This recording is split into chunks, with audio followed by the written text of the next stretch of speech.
எனக்கு அப்ரார் ஃபோன் வந்தாலே பயம் வந்துடும். அந்த அளவுக்கு என்ன அணிந்துரை ரெடியா, எப்போ ஊருக்கு கிளம்புறோம், இந்த மாதிரி விஷயங்களாக இருந்தது. அதற்கு பிறகு அந்த ஊருக்கு கூட்டிகிட்டு போனார். இவரே டிரைவ் பண்ணிவிட்டு நான் அழைச்சிட்டு போய், எனக்குமே வந்து ஒரு 15 வருஷம் பேசாமல் இருந்த நிறைய கதைகள் இருக்கும் இல்லையா, அந்த கதைகள்லாம் பேசிவிட்டு அந்த உரையாடலோட நான் போனதற்கு பிறகு அந்த விழா சிறப்பாக முடிந்தது. அந்த விழாவுக்கு நான் வந்து அவர்கிட்ட திருப்பி கேட்டேன், இந்த விழா வந்து ஏன் நீங்கள் இவ்வளோ முக்கியத்துவம் கொடுத்து இந்த பையனுக்காக இவ்வளோ தூரம் எல்லாமே பண்ணுறீங்க அப்படின்னோடனே, இல்லை அந்த பையன் ஒரு பொறியியல் படிக்கிற பையன், இந்த தொகுப்பை வெளியிட்டு விட்டு வெளிநாட்டுக்கு போய் வேலை செய்ய வேண்டும் என்று ஆசைப்படுகிறான். இந்த அவனுடைய பெரிய தீராத தாகமாக இந்த தொகுப்பு இருக்குது, அதற்காக இந்த தொகுப்பை எப்படியாவது வெளியிட்டுடணும் அப்படின்னு சொல்லி சொன்னார். அதுக்காக போய் வெளியிட்டோம். ஆனாலும் அந்த பையன் இன்னும் வெளிநாடு போகவில்லை. அந்த பையன் இங்கே தான் இருக்கிறான். சாட்களா என்கிற அந்த கவிஞனுக்காகத்தான் அவர் வந்து ஒரு தனியாக அரும்புகிற ஒரு இளைஞனுக்காக உதவக்கூடிய ஒருவனாக அப்ரார் இருக்கிறார்ல, அந்த பண்பு தான் ரொம்ப முக்கியம்னு நான் நினைப்பேன். நாம் எப்படிப்பட்ட ஒருவனுக்காக தொடர்ச்சியாக ஒரு வேலையை செய்கிறோங்கிறது. இப்போ அப்ரார் நாளைக்கு மிகப்பெரிய தமிழ்நாட்டின் நாகச்சிறந்த கவிஞனாக மாறி அப்ராருக்கு எதுவும் நிகழுமா அப்படின்லாம் எனக்கு தெரியல. ஆனால் அப்படி ஒரு இளைஞன் வருகிற பொழுது வளர்த்தெடுக்க வேண்டும் என்று படுகிற ஆசை இருக்கிறதில்ல, ஒரு ஆர்வம் இருக்குதுல்ல, ஒரு அன்பு இருக்குல்ல, இந்த அன்பு தான் அப்ரார் என்பதை நான் தொடர்ச்சியாக பார்த்து கொண்டே இருக்கிறேன். நல்லா இல்லைன்னு சொல்கிறேன், நம்மளே இவ்வளோ பெரிய கவிஞராக தமிழ்நாட்டில் ஆகிட்டோம், நல்லா எழுதுகிற அப்ரார் ஏன் கவிஞராகவே ஆகலையே அப்படின்னு எனக்கு ஆசை இருந்து கேள்வி இருந்துக்கிட்டே இருக்கும். நான் பார்க்கும்போதெல்லாம் சொல்லுவேன், உங்கள் கவிதைகள்லாம் தொகுத்து ஒரு புத்தகமாக போடலாமே. பொதுவாக ஜெனிவா அப்படின்னாலே எனக்கு டக்குன்னு ஞாபகத்துக்கு வருது மரியாதைக்குரிய அண்ணன் வைகோ அவர்களுடைய பேச்சு தான் ஞாபகம் வரும். அவர் தான் முதலில் ஐநா ஒப்பந்தத்தை பற்றியெல்லாம் நம்முடைய ஊர்களில் பேச ஆரம்பித்தவர். அதனால் ஐநா அப்படின்னாக்க முன்னாடி வந்து அண்ணன் வைகோ பேர் தெரியும். இப்போ வந்து ஐநா அப்படின்னாலே எனக்கு அப்ரார் பேர் தான் ஞாபகத்துக்கு வருது. ஏன்னா அந்த அளவுக்கு இந்த புத்தகத்துக்குள்ளே வந்து, ஏன்னா ஐநாவில் நிறைய பேர் போய் பேசியிருக்கிறாங்க. ஐநாவில் பேசுவது என்பதெல்லாம் ஒரு பெரிய விஷயமே கிடையாது. ஆனால் அதை ஏன் ஒரு புத்தகமாக்க வேண்டும் என்றால், அந்த புத்தகமாக்கி அந்த ஐநாவில் பேசக்கூடிய அந்த பேச்சு என்பது இன்றைய அரசியலுக்கு மிக முக்கியமான தேவையாக இருக்கிறது. அப்புறம் சார் இந்த வெளிநாட்டுக்கு போயிட்டு வர்றதுக்கு இல்லை, ஐநாவுக்கு போகிறது ஒரு முக்கிய விஷயம். அந்த அமெரிக்காவுக்கு போகிறது, யூரோப்புக்கு போகிறது, அது ரொம்ப பெரிய விஷயம் நம்ம ஆளுங்க நினச்சிக்கிறாங்க. சாலமன் பாப்பையாவுக்கு ஒரு தடவை அமெரிக்காவுக்கு போயிட்டு வந்தப்போ அமெரிக்கன் காலேஜில் ஒரு பாராட்டு விழா நடத்தினாங்க. அவர் சொன்னார், நான் அமெரிக்காவுக்கு போயிட்டு வர்றதுனால தான் இந்த பாராட்டு விழான்னா நீங்கள் வந்து அமெரிக்கன் ஏர்லைன்ஸில் தான் நடத்தணுன்னாரு. ஏன்னா அது டெய்லி போயிட்டு வருது. நானே என் வாழ்க்கையில் என்றைக்கு தான் போயிட்டேன். அது கிடையாது, நீ போய் அங்கே என்ன பண்ண, என்னவா இருந்த, என்னத்தை கொண்டு வந்து எனக்கு கொடுத்துருக்க, இங்கேருந்து எதை எடுத்துன்னு அங்கே சேர்த்துருக்க, இது எல்லாமே இருக்குது அதுக்குள்ளே. அது ஒரு விஷயம் இல்லை. எழுத்தாளன் ஒன்றும் பெரிய கொம்பு முளைச்சவன் இல்லை தான், ஆனால் அவன் கொம்பு முளைச்சவன் தான்ன்றார். பயங்கர முரண்பாடாக இருந்துச்சு. என்னன்னா, நீ கொம்பு முளைச்சவன் இல்லை தான், ஆனால் 2 பேர் ஒரு விஷயத்தை கடந்து போகிறீங்கன்னு வச்சுக்க, அவன் மட்டும்தான் அதை எழுதுகிறான். நீ கடந்து போய் லொக்குன்னு ஒரு நாள் திண்ணையில் உட்காந்து எருவி செத்துற. நீ எழுதுகிற எந்த பதிவுகளுமே அடுத்த ஜென்ரேஷனுக்கு இல்லை. ஆனால் இன்னொரு ரைட்டர் வந்து ஒரு சின்ன புத்தகத்தை விட்டுட்டு போகிறான் விழா அப்படின்னு நினச்சி எல்லாருமே உட்காந்துருந்தோம். உண்மையாக பார்த்தா இது நிச்சயமாக நூல் வெளியீட்டு விழா கிடையாது. இது அப்ரார் வந்து வெகு விரைவில் இயக்கப் போகிற சினிமாவுக்கான தொடக்க விழா. எப்படி சொல்கிறேன்னு கேளுங்க. 2 ப்ரொடியூசரு, ஒரு மியூசிக் டைரக்டரு, ஒரு பாடலாசிரியர், ஒரு நடிகர், பிரச்சனை எதுவும் வந்தால் தீர்த்து வைக்கிறதுக்கு ஒரு கோட்டு போட்ட ஒரு வக்கீல். அவர் ஏன் கோட்டு போட்டாருங்கிறது பற்றி எனக்கு ரொம்ப பெரிய குழப்பம் வந்துக்கிட்டே இருந்தது. ஆமாம், அது வந்து பொய்யான விளக்கம். அது உண்மையான விளக்கம் வந்து என்னென்னா, இப்போ வந்து பெரிய கட்சி, 1 கோடி பேருக்கு மேலே இருக்கிற கட்சி அப்படின்னு சொல்லிட்டு இருந்தால் கூட, அவங்க கூட நள்ளிரவில் ஒரு 2 மணிக்கு போய் எழுப்பி கோட்டு போட்டவங்கள்ட்ட தான் போய் நிற்க வேண்டியதாக இருக்குது. அதனால் அப்படி ஒரு வாய்ப்பு ஏதாவது நமக்கும் வந்துடும் அப்படிங்கிறதுக்காக அவரும் கோட்டு போட்டு ஒவ்வொரு கூட்டத்துக்கும் வந்திருக்கிறாரு. கோட்டு போட வேண்டிய அப்ரார் சும்மா வந்திருக்கிறார். கோட்டு போடக்கூடாத ஹாஜாக்கனி கோட்டு போட்டு வந்திருக்கிறார். இதுக்குள்ளே இருக்கிற மர்மம் வந்து அமெரிக்க பயணம்லாம் கிடையாது. இதுக்குள்ளே ஒரு பெரிய சதி திட்டம் இருக்கிறது. வேறொரு ஹாஜாக்கனியினுடைய விழா விரைவில் வர இருப்பதனால் அந்த விழாவில் அவர் கோட்டு போட்டதுக்கான காரணத்தை நான் தெளிவாக சொல்லலாம்னு நினைக்கிறேன். இந்த அப்ராருடைய விழாவுக்கு வந்து நான் வந்து சொன்னேன் அப்ரார்கிட்ட, அப்ரார் நான் தான் ஏற்கனவே முன்னுரையிலே எழுதிட்டேனே இந்த புத்தகத்தை பற்றி, அப்புறம் மேடையில் வந்து நான் என்னத்தை பேசுகிறது, எழுதுனது தானே திருப்பி பேசணும் அப்படின்னா, எழுதுனதாக இருந்தாலும் பரவாயில்ல நீங்கள் வந்து பேசுங்க அப்படின்னு அவர் சொன்னார். இல்லை எனக்கு ஏதாவது ரெக்கார்டிங் இருக்கும் அப்படின்னு சொன்னேன். வழக்கமாக சொல்கிறது தானே, எப்படியாவது விழாவுக்கு வராமல் இருக்கிறதுக்காக ஏதாவது காரணத்தை சொல்கிற மாதிரி நான் சொன்னேன். இல்லை நீங்கள் வந்துருங்க அப்படின்னு சொன்னார். அப்புறம் இன்றைக்கி வழக்கம் போலயே தாமதமாகிடுச்சு. அப்போது வந்து செந்தில் வந்து வேகமாக கேட்டார், கவிஞர் அப்ரார் 2-3 தடவை ஃபோன் பண்ணிட்டாரு அப்படின்னு சொன்னார். வழக்கமாக வக்கீல்கள்ட்ட தான் நம்ம வாய்தா கேட்போம், இப்போ வழக்கமாக கோர்ட்டில் தான் வாய்தா கேட்போம், இப்போ நம்ம வக்கீல்கிட்டே வாய்தா கேட்டுருவோம் அப்படின்னா. இல்லை மறுபடியும் ஃபோன் பண்ணார். நான் சொன்னேன், கவிஞன் நானே காலம் கடந்து தான் நிற்பான், அதனால் கொஞ்சம் லேட்டாக போனாலும் பிரச்சனை இல்லை, அதை சொல்லிவிடுங்க அப்படின்னு சொல்லி அந்த ஃபோனை தாமதமாக எடுத்தேன். ஏன் தாமதமாக நான் எடுத்தேன், அதை தாண்டியும் இந்த விழாவுக்கு ஏன் வந்தேன் என்பதற்கு மிக முக்கியமான ஒரு காரணம், அப்ரார் என்கிற எழுத்தாளன், அப்ரார் என்கிற கவிஞன், அப்ரார் என்கிற வழக்கறிஞன், அப்ரார் என்கிற பேச்சாளன், இது எதுவுமே கிடையாது. அப்ரார் என்கிற மனிதன். அது ரொம்ப ஒரு முக்கியமான ஒரு விஷயம். ஏறக்குறைய சினிமாவுக்கு நான் பாட்டு எழுதுவதற்கு முன்னால் இருந்து எனக்கு அவர் பழக்கம். அப்படின்னா 24 வருஷத்துக்கு முன்னாடியிலேருந்து எனக்கு அவர் பழக்கம். அவர் முதலில் மேடை ஏறி நிறைய கல்லூரியில் படிக்கிற காலத்திலேயே பேச்சு போட்டி மேடைகளுக்கெல்லாம் போய்விட்டு எங்களுடைய அறைக்கு வருவார். எங்களுடைய அறையில் இன்றைக்கி தமிழ்நாட்டில் இருக்கக்கூடிய மிக முக்கியமான இயக்குனர்கள் என்று சொல்லக்கூடிய பல பேரை அந்த அறையில் அப்ரார் சந்தித்திருக்கிறார். அப்போது நான் அந்த பல்லாங்குழியில் வட்டம் பார்த்தேன் பாட்டை எழுதிட்டு இருந்தேன். அப்போ அவர்கிட்ட தான் முதல்ல நான் வாட்செல்லாம் காமிச்சேன். அவர் ஒரு வார்த்தை சொன்னார். அப்ராருடைய வார்த்தைகள் எப்போதும் பலிக்கும் என்பதுக்கு அந்த பழித்ததற்காக தான் நான் இந்த விழாவுக்கு வந்திருக்கிறேன். அப்போ சொன்னால் அந்த வரியெல்லாம் எழுதி காமிச்சேன்னே, தலைவா நீ பெரிய ஆளாயிருவ தலைவா, நீ பாரு நீ 2000 பாட்டுக்கு மேலே எழுதிடுவேன் அப்படின்னு சொன்னார். நான் 2000 சொச்சம் பாட்டு இப்போ எழுதிட்டேன். இதை சொல்லணும் அப்படிங்கிற ஒரே காரணத்துக்காக தான் இந்த விழாவுக்கு நான் வந்திருக்கிறேன். அப்புறம் அப்ரார் மிகச்சிறந்த கவிஞர். ராஜா கனி சொன்னது மாதிரியே அவர் ஒரு கவிஞர். அப்புறம் மிகச்சிறந்த பேச்சாளர், மிகச்சிறந்த வழக்கறிஞரா அப்படின்னு நான் டெஸ்ட் பண்ணல. ஏன்னா எனக்கு என் வழக்கு தொடர்பாக அவர் எதுவும் நடத்தலை. அதனால் மிகச்சிறந்த வழக்கறிஞராக தான் இருக்கணும்னு நினைக்கிறேன் அவர். ஆனால் இந்த புத்தகத்தை இடையில் ஒரு 10 ஆண்டுகள் அவர் என்கிட்ட தொடர்புலே இல்லை. இடையில் எப்பயாவது ஒரு தடவை தொலைபேசி பண்ணுவார், இந்த பாட்டு கேட்டால் நல்லாயிருக்கு அப்படின்னு சொல்லுவார். அதுக்கிடையில் அவர் பேசலை. அப்புறம் திடீர்னு ஒரு நாள் ஃபோன் பண்ணி, தலைவா ஒரு முக்கியமான விஷயம், நான் உங்களை சந்திக்கணும் அப்படின்னு சொன்னார். இல்லை என்னன்னு சொல்லுங்கள் பரவாயில்ல அப்படின்னு சொன்னேன். நீங்கள் வேணாவே, நான் ஏதாவது ரெக்கார்டிங் கடையில் இருப்பேன், உங்களை அலைய வைக்க வேண்டியதில்லை, நீங்கள் எப்போன்னு சொல்லுங்கள் அப்படின்னு. இல்லை நேராக தான் பேசணும் அப்படின்னு சொன்னார். நான் அப்ராருக்குள் இருக்கிற மனிதனை பற்றி மட்டும்தான் பேசிக்கிட்டு இருக்கேன். அவன் அவர் சொன்னார், இல்லை நான் நேராக வரேன் அப்படின்னு சொன்னார். இல்லை நேராக வர வேணாம், நீங்கள் சொல்லுங்கள் என்ன விஷயம் அப்படின்னு சொன்னேன். இல்லை நான் நேராக வரேன் அப்படின்னு சொல்லி சொன்னார். நேராக வருகிற பொழுது ஒரு இளைஞனை அழைத்து கொண்டு வந்தார். அந்த இளைஞனை அழைத்து கொண்டு இந்த பையன் நல்ல கவிதையெல்லாம் எழுதுறான், இந்த பையனுடைய புத்தகத்துக்கு நீங்கள் ஒரு அணிந்துரை கொடுக்கணும் அப்படின்னு சொன்னார். அப்ரார் சொல்லிவிட்டால் நம்ம மறுக்கவும் முடியாது, நான் கண்டிப்பாக தரேன், ஆனால் எப்படி நேரம் இருக்குன்னு தெரில, நான் பார்த்து எழுதி கொடுத்துட்றேன் அப்படின்னு சொல்லி சொன்னேன். அந்த சம்மந்தப்பட்ட பையனை இந்த விழாவில் இங்கே உட்காந்துருக்காரு. இப்போது அவர் கூட்டிகிட்டு வந்தார். 15 வருடத்திற்கு பிறகு அப்ரார் எனக்கு தொலைபேசி பண்ணுறார். என்னுடைய மிக நெருக்கமான நண்பர் தான். ஆனால் வேறு எதற்காகவும் அவர் பொருட்டோ அவர் தன் நலம் பொருட்டு எதற்காகவும் அவர் தொலைபேசி பண்ணதே கிடையாது. திடீர்னு இந்த மாதிரி ஒரு பையனுக்கு அணிந்துரை வேணும் அப்படின்னு சொல்லிட்டு வந்தார். அந்த கவிதைகள்லாம் படித்து நான் அணிந்துரை எழுதி கொடுத்துட்டு உடனே அவர் கேட்டுட்டாருங்கிறதுக்காக ரொம்ப வேகமாகவே எழுதி கொடுத்தேன். அப்போ அவர் சொன்னார், இந்த பையனுக்கு அவசியமாக நீங்கள் எழுதி கொடுக்கணும் அப்படின்னு சொன்னார். இல்லைங்க கவிதை நல்லாயிருக்கு, நீங்கள் எழுதி கொடுத்துருங்க அப்படின்னு சொன்னார். சரி வாழ்த்துறை மாதிரி, இல்லை நீங்கள் ஒரு அணிந்துரையாக எழுதி கொடுத்துருங்க அப்படின்னாரு. அணிந்துரையாக எழுதி கொடுத்துட்டேன். எழுதி கொடுத்தோன்னே அவர் சொன்னார், இந்த வெளியீட்டு விழாவுக்கு நீங்கள் அவசியம் வரணும் அப்படின்னு சொன்னார். இல்லை அப்ரார் எங்கே வெளியீட்டு விழா அப்படின்னா, வத்தலக்குண்டு அப்படின்னு சொன்னார். இல்லை என்னைக்கு அப்படின்னா ஒரு தேதி சொல்லியிருந்தார். அந்த தேதி நானும் அவர்கிட்ட சொன்னேன், அந்த தேதியில் நான் தஞ்சாவூரில் இருப்பேன், இன்னொரு வேலை விஷயமா நான் போக வேண்டியது இருக்குது, அதனால் வர வாய்ப்பு குறைவு தான் அப்படின்னு. இல்லை நீங்கள் தஞ்சாவூரில் இருங்க, நான் தஞ்சாவூரில் உங்களை கூட்டிகிட்டு அந்த விழாவுக்கு நம்ம போவோம் அப்படின்னு சொன்னார். முதல் நாளே அதே மாதிரி தஞ்சாவூருக்கு இந்த விழாவுக்கு கூட்டி கொண்டு போனார். அந்த குறிப்பிட்ட அவர் அழைச்சிட்டு வந்த அந்த இளைஞனுடைய கவிதைகளோ அந்த பையனை பற்றின எந்த தகவலும் எனக்கு தெரியாது. அந்த பையனும் அவருக்கு அவ்வளவு நெருக்கமானவரா அப்படிங்கிறதும் எனக்கு தெரியாது.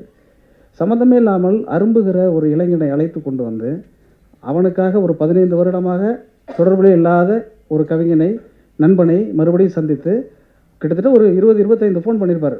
எனக்கு அப்ரார் ஃபோன் வந்தாலே பயம் வந்துடும். அந்த அளவுக்கு என்ன அணிந்துரை ரெடியா, எப்போ ஊருக்கு கிளம்புறோம், இந்த மாதிரி விஷயங்களாக இருந்துட்டு அதற்கு பிறகு அந்த ஊருக்கு கூட்டிகிட்டு போனார். இவரே ட்ரைவ் பண்ணிவிட்டு நான் அழைச்சிட்டு போய், எனக்குமே ஒரு 15 வருஷம் பேசாமல் இருந்த நிறைய கதைகள் இருக்கும் இல்லையா, அந்த கதைகள்லாம் பேசிவிட்டு அந்த உரையாடலோடு நான் போனதற்கு பிறகு அந்த விழா சிறப்பாக முடிந்தது.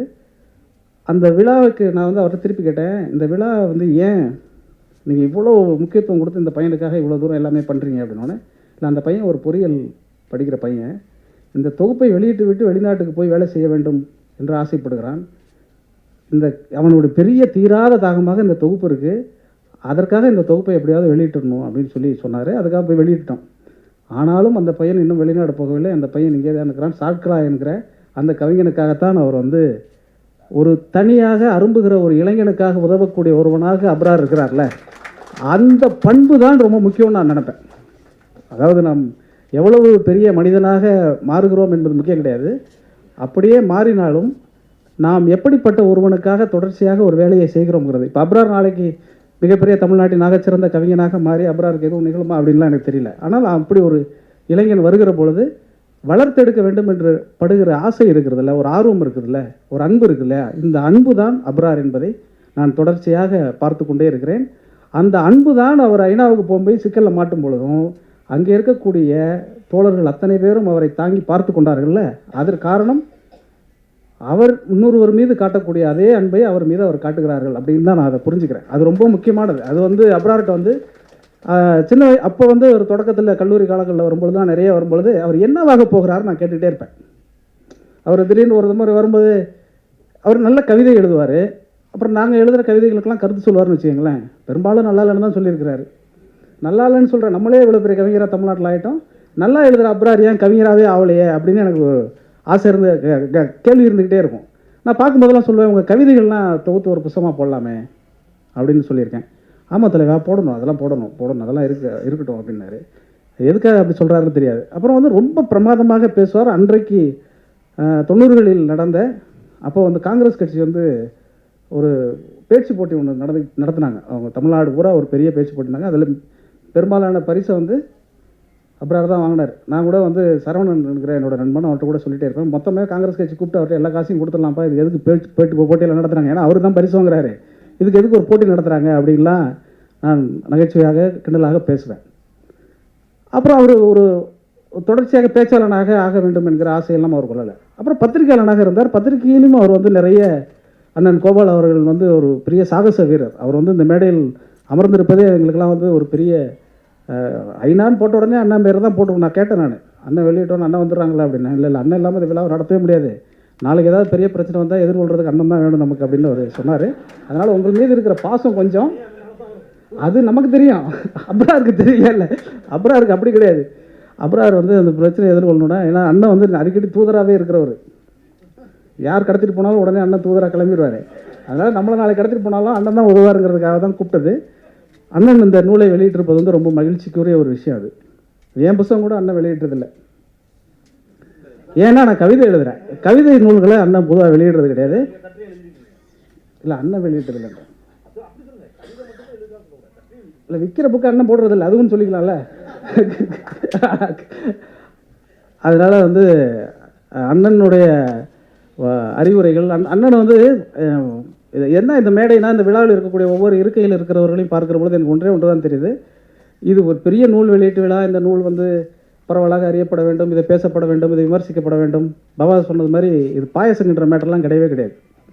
அது பாயசங்கிற மேட்டர்லாம் எனக்கு வந்து திடீர்னு கூட தோணுச்சு. பாபா சொல்லதுரை திடீர்னு நீ அபா சொல்லதுரையாக மாறிட்டாருங்கிற மாதிரி எனக்கு தோணுச்சு திடீர்னு. ஏன்னா எழுத்து என்பது பாயசம் கிண்டுவதல்ல, அப்படியெல்லாம் வாசம் செய்வதல்ல, தேவைக்காக மக்களுக்காக அந்த நேரத்தில் குரல் கொடுக்க வேண்டியது எவன் ஒருவன் எழுதுகிறானோ அதுதான் ஆகச்சிறந்த எழுத்து நான் நம்புகிறேன்.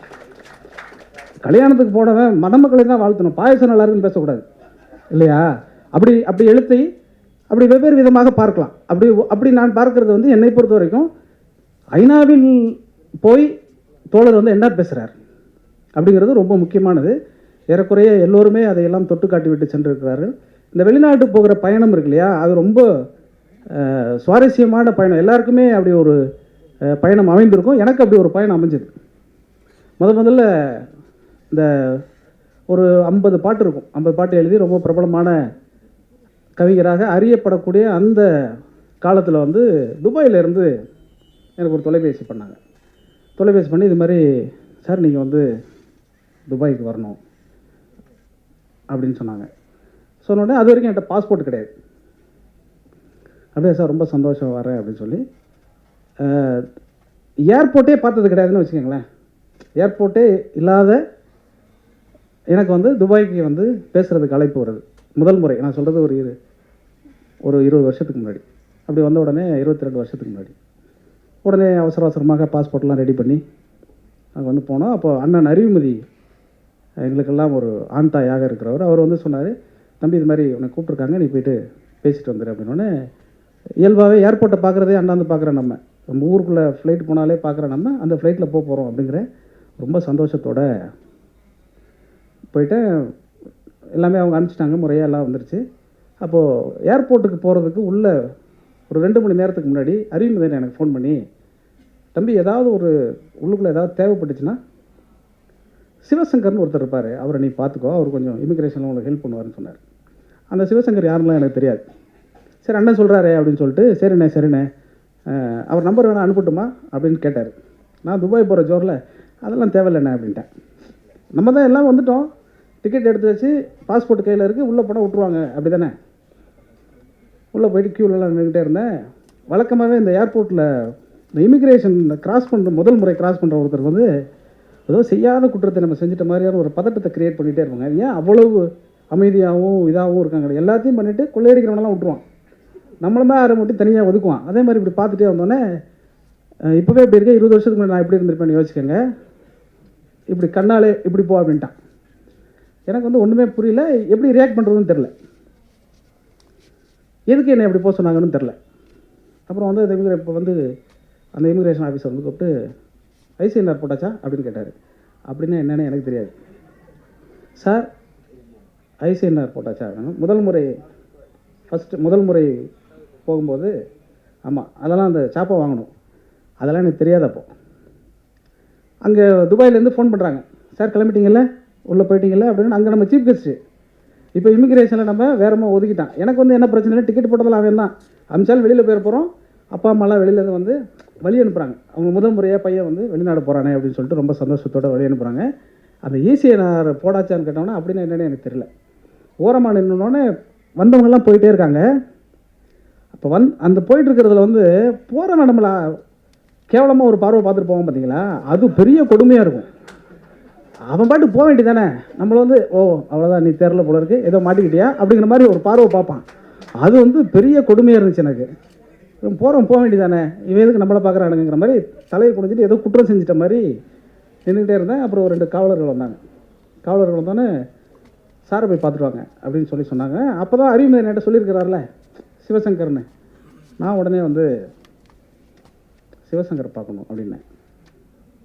அந்த 2 போலீஸ்காரன் டக்குன்னு அவன் முகம்லாம் மாதிரி பயந்துட்டான். அவன் என்னது அப்படின்னா சிவசங்கரை பார்க்கணும் அப்படின்னேன். எனக்கு அவன் பயப்படான்னு தெரிஞ்சோன்னே எனக்கு கொஞ்சம் லைட்டாக தைரியம் வந்துச்சு. ஓகே அவர் ஏதோ முக்கியமான ஆள் தான் போல இருக்கு அப்படின்னு சொல்லிட்டு போப்போ சாப்பிட்ட போ அப்படின்னா. அந்த 2 காவலர்களும் என்னை கூட்டு போனானுங்க. ஏன் அப்படி கூட்டு போனானுங்கன்னு தெரியவே இல்லை எனக்கு. அதுக்கப்புறம் 20 வருஷத்துக்கு அப்புறம் ஒவ்வொரு தடவை இமிக்ரேஷன் போகும்பொழுதும் அவனை தேடிக்கிட்டே இருக்கேன். அந்த முதல் முறையை அவன் அதுக்கப்புறம் ரிட்டையர் ஆகிட்டார்னு நினைக்கிறேன், காணும்.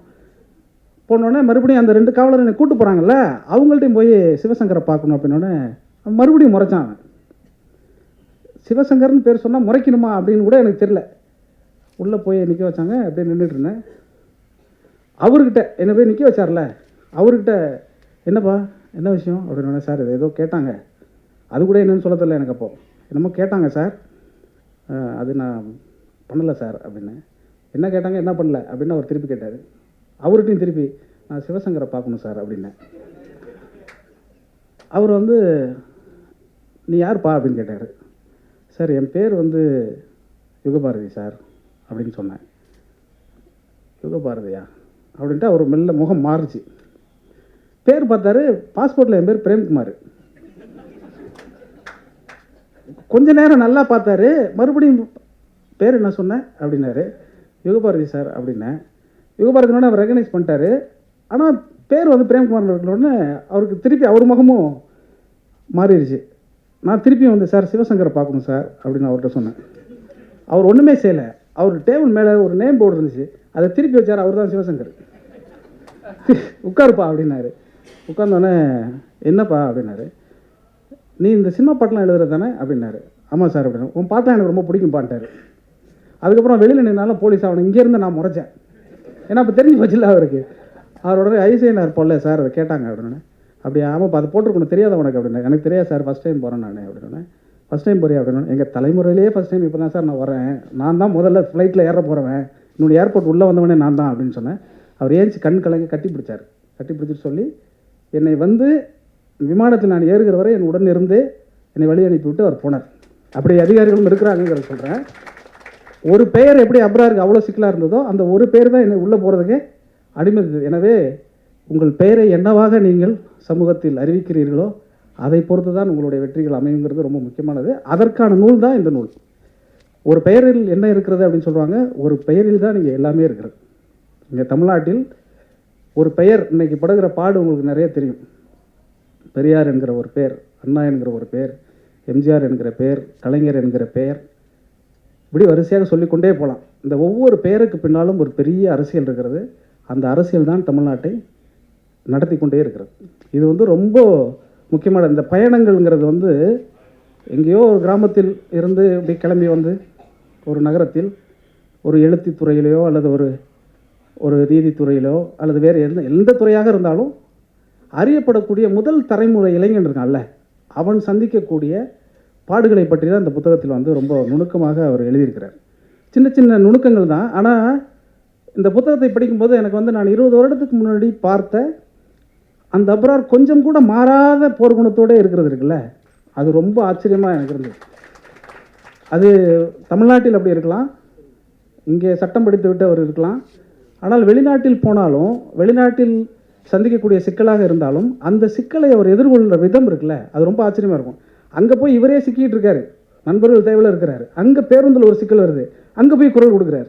இந்த குணம் இருக்குல்ல, இந்த குணம் வந்து ரொம்ப ஆச்சரியமான ஒரு குணம். அப்ரார் வந்து ஆக விரைவில் ஒரு பெரிய தமிழ் சினிமாவில் இயக்குனராக மாற வேண்டும் என்பது தான் என்னுடைய ஆசை. ஏன்னா இந்த கதையில் வந்து இது உண்மையிலேயே ஐநா இந்த ஜெனீவாவை பற்றி முதல்ல 90களில் தான் முதல் எனக்கு தெரியும். அது பொதுவாக ஜெனீவா அப்படின்னாலே எனக்கு டக்குன்னு ஞாபகத்துக்கு வருது மரியாதைக்குரிய அண்ணன் வைகோ அவர்களுடைய பேச்சு தான் ஞாபகம் வரும். அவர் தான் முதலில் ஐநா ஒப்பந்தத்தை பற்றியெல்லாம் நம்முடைய ஊர்களில் பேச ஆரம்பித்தவர். அதனால் ஐநா அப்படின்னாக்க முன்னாடி வந்து அண்ணன் வைகோ பேர் தெரியும். இப்போ வந்து ஐநா அப்படின்னாலே எனக்கு அப்ரார் பேர் தான் ஞாபகத்துக்கு வருது. ஏன்னா அந்த அளவுக்கு இந்த புத்தகத்துக்குள்ளே வந்து, ஏன்னா ஐநாவில் நிறைய பேர் போய் பேசியிருக்கிறாங்க. ஐநாவில் பேசுவது என்பதெல்லாம் ஒரு பெரிய விஷயமே கிடையாது. ஆனால் அதை ஏன் ஒரு புத்தகமாக்க வேண்டும் என்றால், அந்த புத்தகமாக்கி அந்த ஐநாவில் பேசக்கூடிய அந்த பேச்சு என்பது இன்றைய அரசியலுக்கு ஒரு மிக முக்கியமான தேவையாக இருக்கிறது. அதற்குள்ளே இருக்கக்கூடிய சரடுகளை பிடித்து பார்த்தால் நிறைய ஆச்சரியமான தகவல்கள் இருக்குது. போகிற போக்கில் அவர் வந்து சில விஷயங்கள் வந்து அப்படி தெளித்து விட்டு போகிறார். அது சாதாரணமாக நடக்கிறது வந்து மிகப்பெரிய வெற்றி அடைந்தோம். சில சமயத்தில் ஒரு தடவை வந்து ஆலப்புழைன்னு சொல்லிட்டு கேரளாவில் ஒரு இடம், அங்கே வந்து கம்போசிங்காக கூட்டு போனாங்க.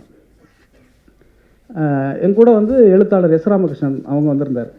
படம் வந்து பொக்கிஷம் அப்படின்னு சொல்லிட்டு ஒரு திரைப்படம். இந்த திரைப்படத்துக்காக கம்போசிங் போகிறாங்க.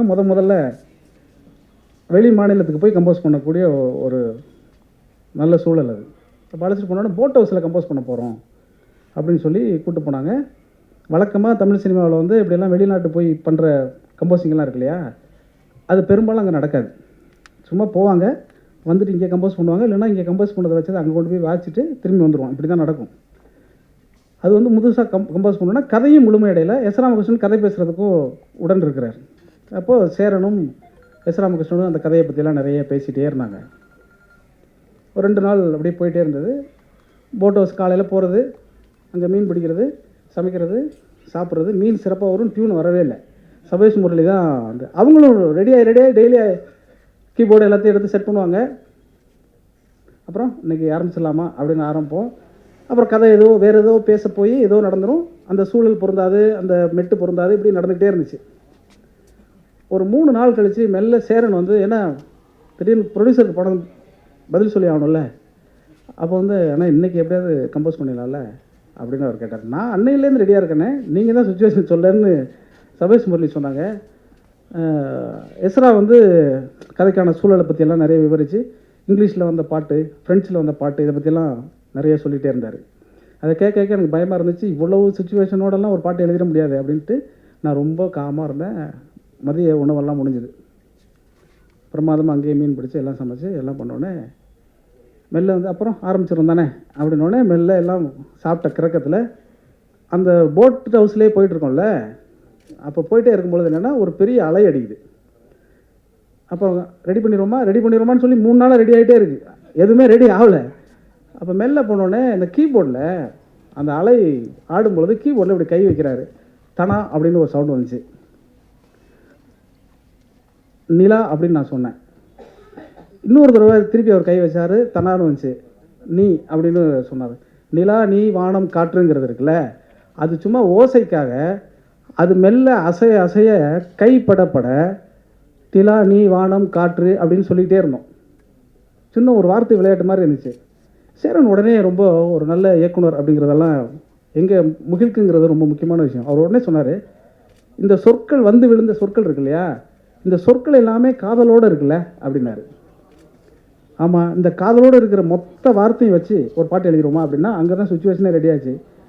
சாப்பிட்டுட்டு தெரியாமல் கீபோர்டில் கைப்பட்டால் அதுதான் டியூன் ஆச்சு. அதான் நிலா நீ வானம் காற்று அப்படிங்கிற ஒரு பாட்டு. அது உடனே அந்த பாட்டு வெளிவந்து அது மிகப்பெரிய வெற்றி அடைந்து தமிழ் உணர்வை எல்லாம் நீங்கள் கொப்பளிக்கும் அளவுக்கு இந்த பாட்டில் எழுதியிருக்கிறீர்களே, அது ரொம்ப ஆச்சரியகரமாக இருக்குல்ல. எனக்கு கடிதம் எழுதுவாங்க, அப்போ தான் எனக்கு தெரியும் சாப்பிட்டது செரிக்காமல் கை வச்சு சும்மா வளர்னதெல்லாம் தமிழ்நாட்டில் பாட்டாக கொண்டாடிட்டாங்களே அப்படின்னு எனக்கு தோணும். எதற்காக சொல்கிறேன்னா, கலைப்பண்போடு ஒரு விஷயத்தை அணுகுகிற பொழுது அந்த பண்பு மொத்தமும் கலைப்படைப்பாக மாறிடும். அப்படி கலைப்படைப்பாக மாறி இருக்கக்கூடிய ஒரு புத்தகம் தான் இந்த அப்ராருடைய புத்தகம். நிறைய வரிகளை நாம் கோடிட்டு சொல்ல முடியும். ஏற்கனவே நேரம் தாமதமாகிவிட்டதில் இன்னும் கூடுதலாக பேச இயலாது. இந்த முன்னுரையில் சொல்லப்பட்டிருக்கக்கூடிய எல்லா விஷயங்களும் இந்த நூலில் இருக்கக்கூடிய அத்தனை தன்மைகளை பற்றியும் நான் விரிவாகவே எழுதியிருக்கிறேன். அப்ரார் இன்னும் பல உயரங்களை அவர் எட்டுவார் என்பதில் எந்த சந்தேகமும் கிடையாது. ஆனால் அப்போது எந்த உயரத்திற்கு, எந்த ஆல்ஸ் மலைக்கு மேலே நின்னார்லாம் சொல்கிறாங்க இல்லையா, எந்த உச்சியில் நின்றாலும் கடைசி வரைக்கும் அப்ரார் மனிதனாகவே இருப்பான் என்ற அவன் நண்பனாக நான் சொல்லிக்கொள்ள விரும்புகிறேன். நன்றி, வணக்கம். எங்கள் ஊர்லலாம் வந்து புத்தக வெளியீட்டு விழா எப்படி நடத்துவாங்கன்னா குறைஞ்சது 2 கெடா வெட்டுவாங்க அன்றைக்கி. அப்புறம் இந்த மாதிரி ஏசி ஹால்லாம் புக் பண்ணவே மாட்டாங்க. நல்ல மரத்தடி அல்லது ஸ்கூல் கிரவுண்டு அப்படின்னு. அது என்ன ஒரு கொண்டாட்டம். அவங்க வீட்டில் இருக்கிறவங்க எல்லோரும் வருவாங்க. அவங்க வந்து புத்தகம் எழுதுனவருக்கு மோதிரத்துலேருந்து ஆரம்பித்து மொழி வரலும் வைப்பாங்க. நான் யோசித்து பார்த்தேன், அது வந்து எவ்வளோ ஒரு குதூகலமான ஒரு தமிழ் கல்ச்சரோட இந்த விஷயங்கள் இருக்குதுன்னு. ஆனால் இந்த புத்தக விமர்சன அரங்குன்னு ஒன்று இருக்குது, அது வந்து நடத்தாமல் இருக்கிறது நல்லது. நான் அதில் வந்து நம்மளும் வந்து புத்தகத்தை வந்து இதில் 31வது பக்கத்தில் அப்படின்னு ஆரம்பித்து அது வேணாம். நமக்கு செலிப்ரேஷனாக பார்க்குறதுக்கே இன்னும் நம்ம வந்து பல விஷயங்களை கற்றுக்கவே இல்லை. ஒரு ஆள் புஸ்தகம் எழுதுகிறாரு, நீ புஸ்தகம் எழுதுகிற மாப்பிள்ள நல்லாரு அப்படின்னு சொல்கிறதோடு நிறுத்திக்கலாம். அப்புறம் அந்த புத்தகம் அப்புறம் சமூகத்தில் நிற்க வேணாமா அப்படின்னு ஒரு கொஸ்டின் இருக்குல்ல, அது நிற்குதா இல்லையான்றதை வந்து வாசகன் பார்த்துவான். ஜெயகாந்தன் ஒரு தடவை நாங்கள் திருவண்ணாமலையில் கூப்பிட்டப்போ அவர் சொன்னார், ஒருத்தன் வெளியிடுறான் ஒருத்தன் வாங்கிக்கிறான், எவன்டா படிக்கிறான் அப்படின்னு கேட்டார். அப்புறம் ரொம்ப பிரமாதமாக ஒரு வார்த்தை சொன்னார், அச்சு ஆஃபீஸில் அச்சு கோக்குறான் பாடுறா கம்பாசிடர், அப்போல்லாம் கம்பாசிடர் தானே, அது கோத்து முடித்து புத்தகம் ரெடியான உடனே அது எந்த வாசகனுக்கு போகணுமோ அவனுக்கு போயிட்டுட்டான், நீனா அதை வெளியிடுறது அவனா அதை வாங்கிக்கிறது அப்படின்னார். அப்போ இந்த வாங்கிக்கிறது வெளியிடுறதெல்லாம் என்னென்னா ஒரு செலிப்ரேஷனுக்கான ஒரு சின்ன குறியீடு மட்டும்தான். எனக்கு வந்து இங்கே இருக்கிற எல்லாருக்குமே அப்ரார் வந்து பயங்கர ஃப்ரெண்டாக இருக்கார். நான் வந்து அவரை மிஸ் பண்ண ஒரு ஆள் தான். ரொம்ப சமீபத்தில் தான் நான் அவரை பார்த்தேன். அவர் தேடி திருவண்ணாமலைக்கு என்னை பார்க்க வந்திருந்தார். சந்தோஷமாக இருந்துச்சு. ஏன்னா ஒரு ஆள் புஸ்தகம் எழுதுறாரு அப்படின்னாவே அது ரொம்ப பெரிய விஷயம் தான். இதுதான் புதுமை பித்தன் சொல்கிறாரு, எழுத்தாளம் ஒன்றும் பெரிய கொம்பு முளைச்சவன் இல்லை தான் அப்படின்னு சொல்கிறார். அடுத்த வரி புதுமை பித்தனே, எழுத்தாளம் ஒன்றும் பெரிய கொம்பு முளைச்சவன் இல்லை தான், ஆனால் அவன் கொம்பு முளைச்சவன் தான்ன்றார். பயங்கர முரண்பாடாக இருந்துச்சு. என்னன்னா நீ கொம்பு முளைச்சவன் இல்லை தான், ஆனால் 2 பேர் ஒரு விஷயத்தை கடந்து போகிறீங்கன்னு வச்சுக்க, அவன் மட்டும்தான் அதை எழுதுகிறான். நீ கடந்து போய் லொக்குன்னு ஒரு நாள் திண்ணையில் உட்காந்து எருவி செத்துற, நீ எழுதுகிற எந்த பதிவுகளுமே அடுத்த ஜென்ரேஷனுக்கு இல்லை. ஆனால் இன்னொரு ரைட்டர் வந்து ஒரு சின்ன புத்தகத்தை விட்டுட்டு போகிறான், நீ படி. அந்த இடத்துல தான் ஒரு எழுத்தாளர் வந்து ஒரு சமூகத்துக்கு ரொம்ப ரொம்ப முக்கியமாக இருக்கிறான். இந்த புத்தகம் சரியாக எழுதப்பட்டுக்குதா, சரியாக எழுதப்படலையா, இதில் வந்து நுட்பமான உணர்வுகள் கூடி வந்திருக்கா, பிரமாதமான தருணங்களை வந்து அவர் தவற விட்டாரா, எழுத்தில் அப்படி கூடி வராது. நீங்கள் ஒன்று எழுத போவீங்க, அது வேற ஒன்றுக்கு உங்களை இழுத்துன்னு போயிடும். இப்போ நான் வந்து நல்ல வேலை பயணக்கட்டுரைகள் நிறைய எழுதுறதில்லை. நான் ரொம்ப சமீபத்தில் குளூ மணாலிக்கு வந்து ஒரு ஷூட்டிங்காக என்னை கூப்பிட்டாங்க. ஒரே நாள் தான் சார் நீங்கள் நடிக்கணும் அப்படின்னாரு. எனக்கு அந்த பக்கம்லாம் நான் போனதே இல்லை, அந்த நார்த்து பக்கம்லாம். சரி, இது ஒரு நல்ல வாய்ப்பாக கருதி நம்ம போயிடணும் அப்படின்னு சொல்லி என் கூட யார் நடிக்க போகிறதுன்னு கேட்டேன். அவங்க ஒரு ஆக்ட்ரஸ் பேர் சொன்னாங்க. சார் அவங்க வந்து மாடலிங் பண்ணுறாங்க, இந்தியாவிலே பெரிய மாடலிங். நான் சொன்னேன் அவங்களாம் வேணாம் சார், என் ஒய்ஃபை கூட்டின்னு வந்துட்டுமான்னு கேட்டேன். சார் அண்ணா அக்காவாக வராங்க சார். ஐயோ எங்களுக்கு இதை விட சந்தோஷம் வேறு. எனக்கு வேறு பிளான் இருந்துச்சு. அதனால் நாங்கள் 2 பேரும் அந்த குழுமணால் எல்லாம் போய் அவங்க வந்து ரொம்ப சந்தோஷமாக இருந்துச்சுங்க. அந்த மாதிரி ஷூட்டிங் இருந்துச்சுன்னா வாழ்நாள் முழுக்க நடிகனாக இருக்கலாம். என்னென்னா ஒரு பெரிய ஹோட்டலில் ரூம் போட்டு கொடுத்தாங்க, ஒரு கார் தனியாக கொடுத்துட்டாங்க, அப்புறம் ஒரு ஹிந்தி பேசுகிறவனா நம்மளுக்கு கார் ஓட்ட வச்சாங்க. அதே சந்தோஷமாக இருந்துச்சு. அப்புறம் ஒரு வாரம் ரெஸ்ட் எடுக்கிறது, சாப்பிட்றது, அவ்வளோதான். எப்பயுமே ஷூட்டிங்க்கு வந்து கூப்பிடவே இல்லை. என் பையன் வந்து ஒரு பெரிய ட்ராவலர். என் பையன் வந்து ஒரு பெரிய ட்ராவலர். அவன் வந்து அந்த சமயத்தில் அங்கேயே போய் ஒரு ஹட்டு போட்டு தங்கியிருந்தான் ஹிமாலயாவிலே. அவனை கூப்பிட்டேன் ஒரு நாள், நாங்கள் தங்கிக்கிறேன். அவன் வந்து பார்த்துட்டு இந்த மாதிரி இடத்துல நான் தங்கவே மாட்டேன்பா அப்படின்ட்டு போயிட்டான். அவன் நான் ஹட்டுக்கு போகிறேன் அப்படின்னு போயிட்டான். இதெல்லாம் எனக்கு சந்தோஷமாக இருந்துச்சு. நான் எதுக்கு சொல்லணும்னா, இதெல்லாம் முடித்து 7ஆவது நாள் சாயங்காலமாக என்னை அந்த ஷூட்டிங் கூப்பிட்டு 2 மணி நேரத்தில் ஷூட்டிங் முடிச்சு 16 மணி நேரம் ட்ராவல் பண்ணி அப்புறம் ஃப்ளைட் பிடிச்சலாம் ஊருக்கு போங்க சார். நாங்கள் இந்த 5 நாள் இருக்கிட்ட எங்களுக்கு கொடுக்கப்பட்ட அந்த 5 நாள் அது என் லைஃப்பில் கிடைச்ச பெரிய வரம். அது என்ன படம், அதில் நான் என்ன நடித்தேன், அதெல்லாம் மைண்ட்லேயே இல்லை. இந்த 5 நாளில் நான் எழுத ஆரம்பித்தேன்னா அங்கே இருந்த பூக்கள் நான் அது இல்லை. 2 வித்தியாசமான அனுபவங்கள் வந்து எனக்கு அப்படியே தேங்கி நிற்கிது.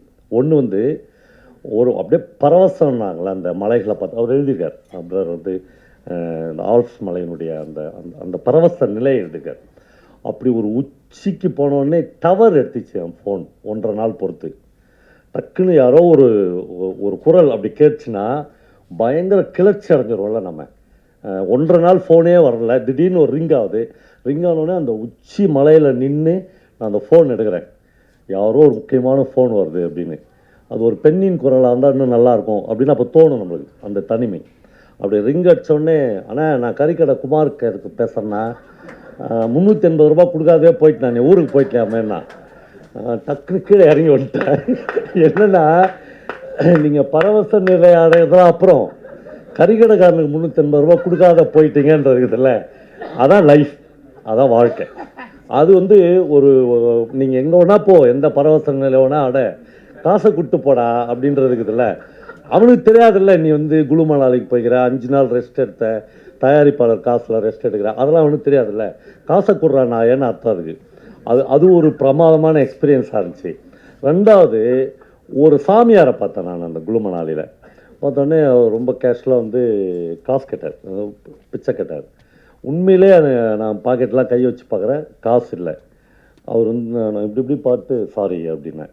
அவர் ரொம்ப கேஷுவலாக don't worry I have Google பே அப்படின்னாரு. சத்தியமாக நான் அசந்துட்டேன். என்னென்ன டோன்ட் வரி, ஆமாம் நான் பொய்க்காக அந்த மேடைக்காகலாம் ஒரு வார்த்தை கூட சொல்ல. Don't worry I have Google Pay sir அப்படின்னாரு. அசந்துட்டேன் நான். இந்த 2 மாறுதல்கள் இருக்குதுல்ல, இல்லை கொடுக்கல.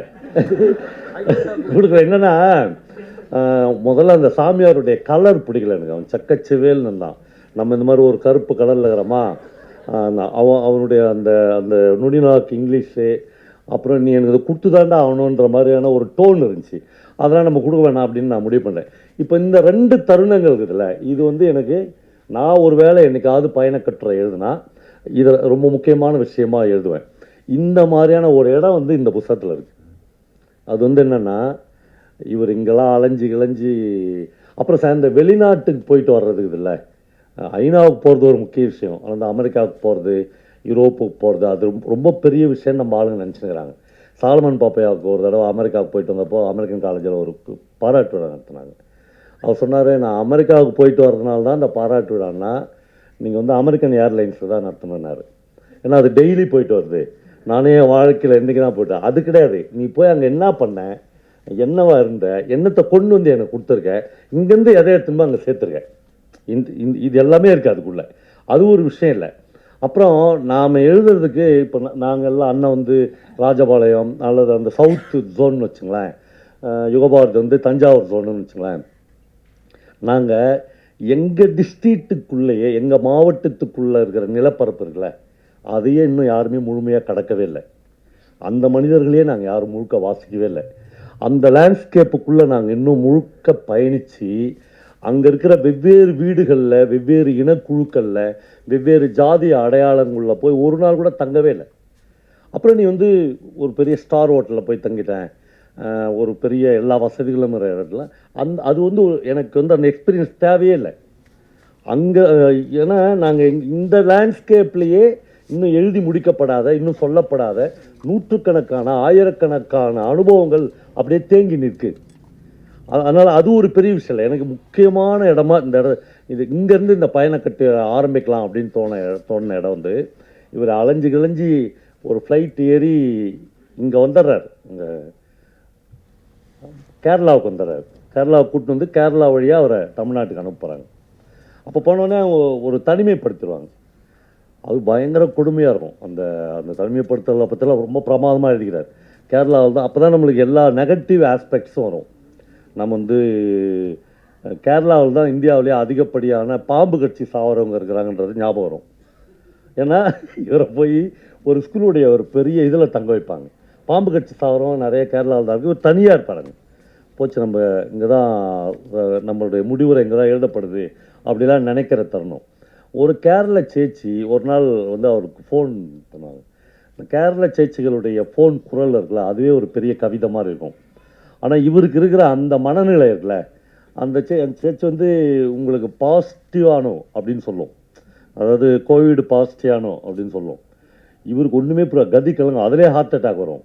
ஆனால் என்ன சேச்சி, ஐ டோன்ட் அண்டர்ஸ்டாண்டிங்னு ஒன்று, உங்களுக்கு பாசிட்டிவ் இல்லையானு அப்படின்னு ஒரு, உங்களுக்கு பாசிட்டிவ் இல்லை அப்படின்னு சொல்லும். அப்போ தான் தலைவனுக்கு வந்து உயிரே வரும். அப்போது ஏதோ ஒரு குரலினுடைய ஒரு சின்ன நம்பிக்கை வார்த்தைக்குதுல்ல, அதுதான் மனுஷனை ரெண்டாம் தரமாக ஜீவிக்க வைக்குது. அந்த இடத்துலேருந்து தான் ஒரு புத்தகத்தை நாம் வந்து எழுத ஆரம்பிக்கிறோம். ஒரே ஒரு விஷயத்த சொல்லி முடிக்கிறேன். என்னுடைய ரொம்ப நெருக்கமான என்னுடைய நண்பர்கள் ஒருத்தர் வந்து மம்முட்டி. அவருடைய வாழ்வு அனுபவங்களை வந்து என் ஒய்ஃப் வந்து தமிழில் டிரான்ஸ்லேட் பண்ணிக்கிறாங்க, 3ஆம் பிறை அப்படின்னு. அதில் அவர் ஒரு இன்சிடெண்ட் எழுதிப்பார்.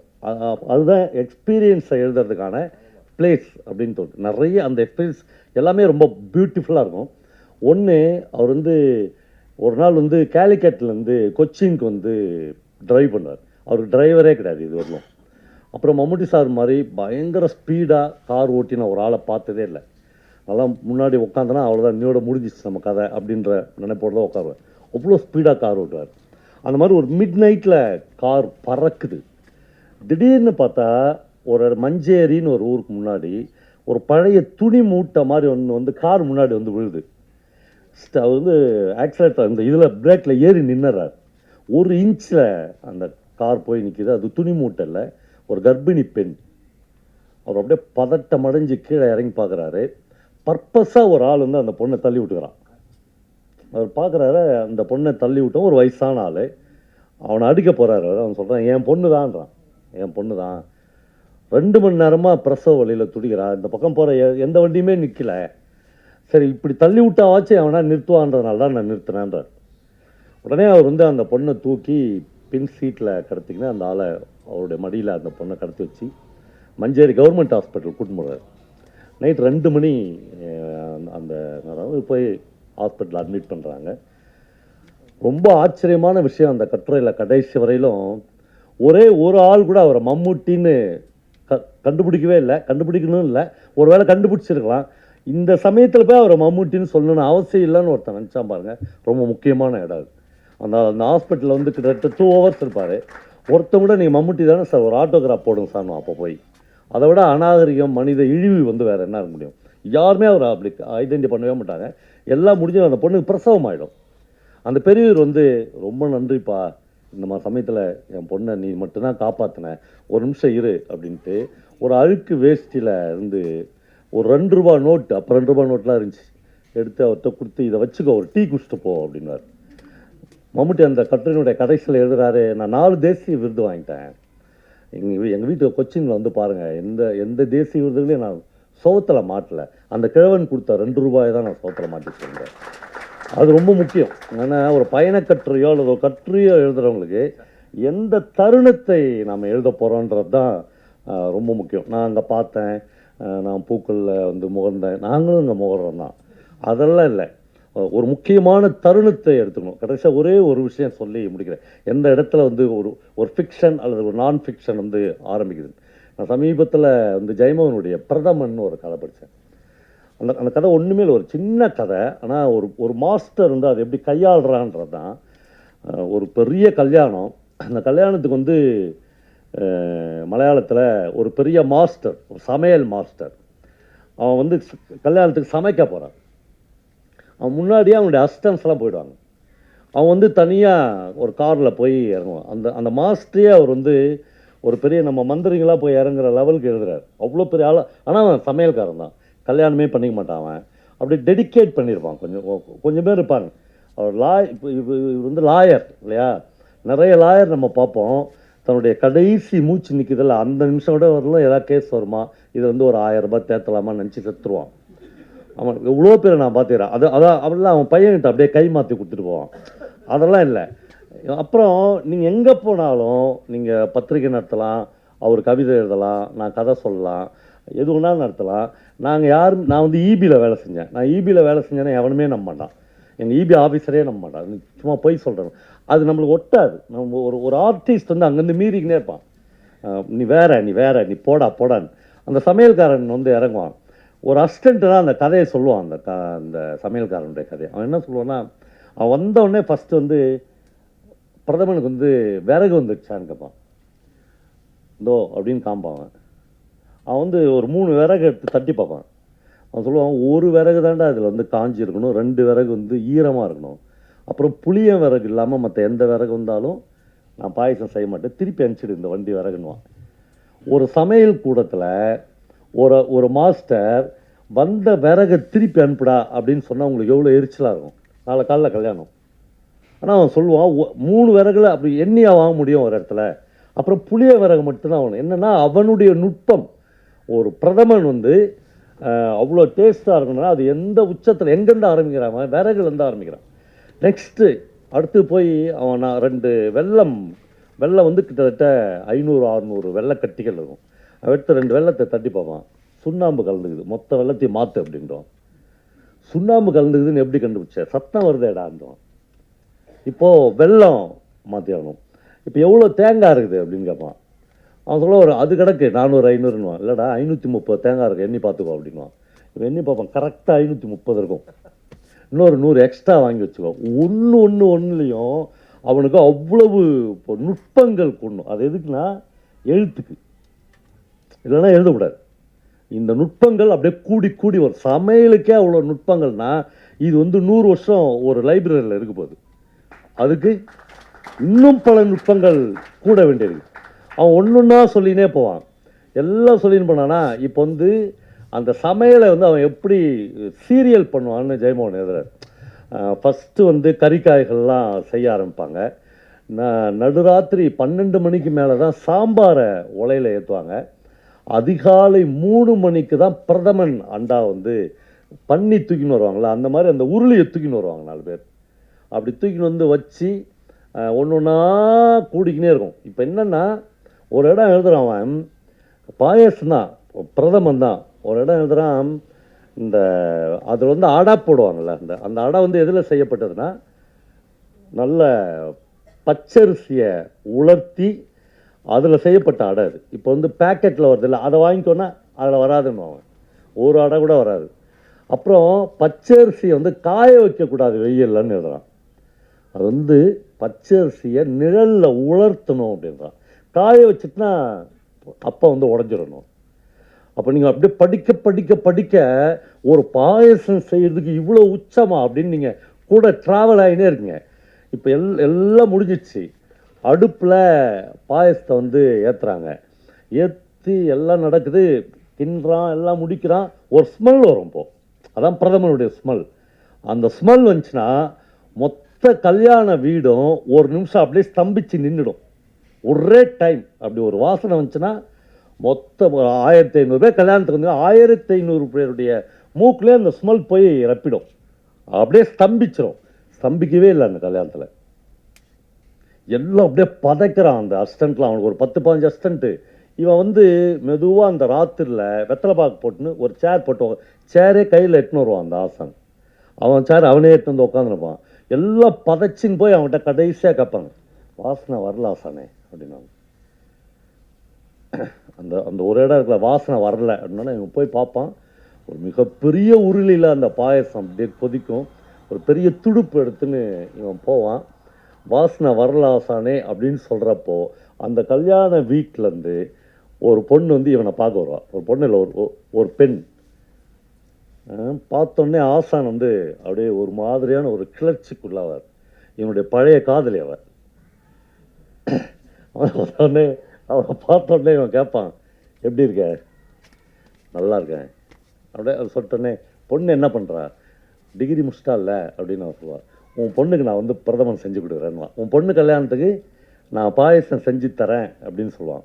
அவள் அப்படியே சிரிச்சிட்டு உள்ளே போவான் பாருங்க. இவன் பாயசத்துக்குள்ளே வச்சு ஒரு கலர் கழுவான். மொத்த கல்யாணம் விட ஸ்தம்பிச்சிடும். அந்த ஸ்மெல் ஒரு நிமிஷத்தில் அப்படி எல்லாருக்கும் போய் அடிக்கும். அதுதான் ரைட்டிங். வந்து பாயசம் செய்யறதில்லை, ஒரு எழுத்துன்றது அப்படியே ஒரு 10,000 பேர் ஒரு ஜென்ரேஷனை அப்படி ஸ்தம்பிக்க வச்சிடணும். அந்த ஸ்மெல் கூட்டுறது, அல்லது ஒரு பழைய காதலி வந்து உங்கள்கிட்ட சிரிச்சிட்டு போகிறது, என் பொண்ணு கல்யாணத்துக்கு பிரதமர் செஞ்சு கொடுப்பியா அப்படின்னு கேட்குற அந்த காதலி நயமிக்க ஒரு சொல், அதெல்லாம் இருக்குல்ல, இதெல்லாம் கூடி வர்றதா எழுத்து இல்லையா?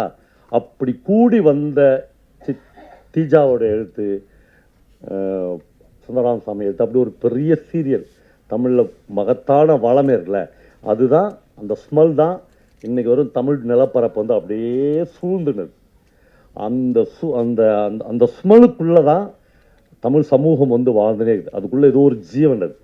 இன்ஜினியராக இருக்கலாம், ஃப்ளைட் வச்சுருக்கலாம், ஆடி கார் வச்சுருக்கலாம், எல்லாமே இருக்கலாம். அந்த ஸ்மெல் ஒரே ஒரு நாள் உங்களை கடந்து போயிடுச்சுன்னா, you are a great listener. நீங்கள் ஒரு நல்ல வாசிப்பாளன், நீங்கள் ஒரு நல்ல கேட்பாளன், நீங்கள் நல்ல ஒரு இசை கேட்பாளன், நீங்கள் ஒரு நல்ல எழுத்தாளன். அதுக்கான ஒரே ஒரு சின்ன தடம், ஒரு சின்ன பொறி இந்த புத்தகத்தில் இருக்குது. அது வந்து அந்த சேச்சியினுடைய குரல் அப்படின்னு நான் நினைக்கிறேன். அந்த சேச்சியின் குரல்லேருந்து நீங்கள் மறுபடியும் எழுத ஆரம்பிக்கணும். நன்றி.